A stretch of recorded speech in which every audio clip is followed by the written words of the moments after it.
پناه به خدا از این رقم یک چیزی که آدم به این گمان باشه که اسلام نمیتونه انسان تربیت بکنه، که انسان خود کاندید کنه که اسلام سرش تطبیق شود.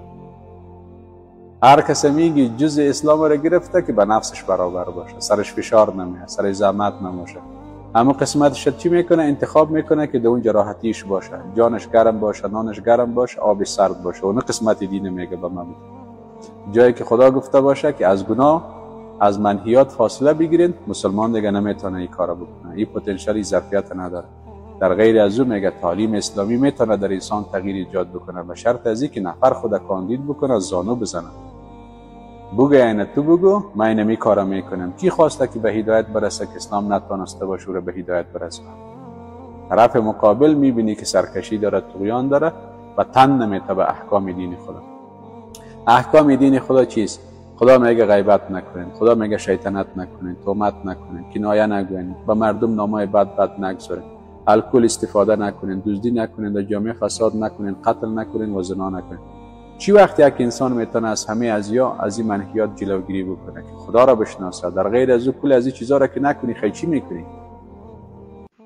کل مزه و کل لذت زندگی دینمی گناه است و همه این لذت ها چیست؟ کوتاه مدت است، این کاذبانه است و این وقت میتونه یک مسلمان از این فاصله بگیره که خالق بشناسه. امروز شما میبینین از بزرگا پرسان کنی، یک 5 دقیقه حاجی صاحب راجع به خدا گپ بزن، حاجی صاحب میبینی 50 سال نماز خوانده، 5 دقیقه راجع به خدا گپ زدن نمیتونه. و یه نیت هست. میبینی مشکل در کجاست؟ آسیب شناسی در کجا؟ شما باید آسیب شناسی کرده بتونین که واقعا 2 میلیارد مسلمان چرا امروز این رقم در بدر است؟ اصل عامل، اصل مشکلش در کجاست؟ پس تعلیم اسلامی میتونه که یک جامعه مهذب و با ادب بسازه، به شرط از اینکه افراد او جامعه زانو بزنن، افراد او جامعه آماده باشه که به گفت خدا بکنه. افراد او جامعه هم خدا میگه، هم نفس و شهوت میگه. و میگه که هم خدا راضی باشه، هم شهوت ما راضی باشه، خانه باشه. این رقم نمیشه دیگه. امکان داره که گروپ هم گل باشه، هم روشن چی باشه، روشن باشه. و یا این اتاق روشن است یا تاریک است، یا این گروپ چالان است یا خاموش است. مسلمان دیگه میگه هم نفس باشه، هم خدا باشه، هم شیطان باشه، هم خدا. نعوذ بالله. این رقم نمیشه دیگه. یا باید در دامان خدا باشی یا باید در دامان شیطان باشی. مسلمان چل و ول و فریب کاری را که هندو میکنه، کافر میکنه، هم او را میکنه، هم دایش چیز شعارش هم است که خدا از ما باید راضی باشه، جنت هم باید از ما باشه. در صورتی که عملش میبینی از کافر بدتر.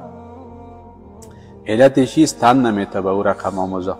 چرا؟ در او رقم تعلیم اسلامی که انسان ساخته شد، سر انسان فشار میه، سر انسان زحمت میه، سر انسان خیلی فشار میه.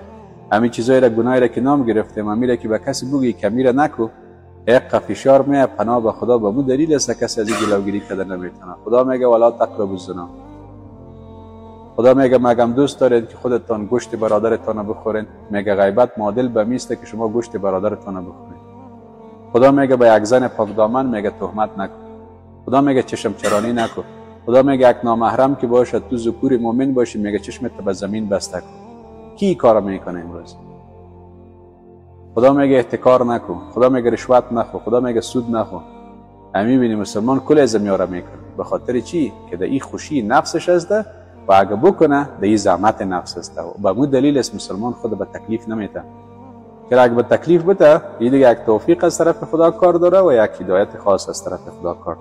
و دیگه که علم هم نمیفهمه این فرمول از چی رقم است، چی رقم بتونه آدم در مسیر خوبی حرکت بکنه. به لطف خدای بزرگ عظمت این درس ها هم است که ما به طور علمی میگیم چی آدم بکنه که به خوبی برسه، چی باید آدم بکنه که با دکتر بودن، انجینر بودن، قاری بودن یک آدم با شخصیت مهذب بگرده. شما خودتان الحمدلله می تغییر و تحول در شخصیت و در دیدگاه خودتان دیده باشید.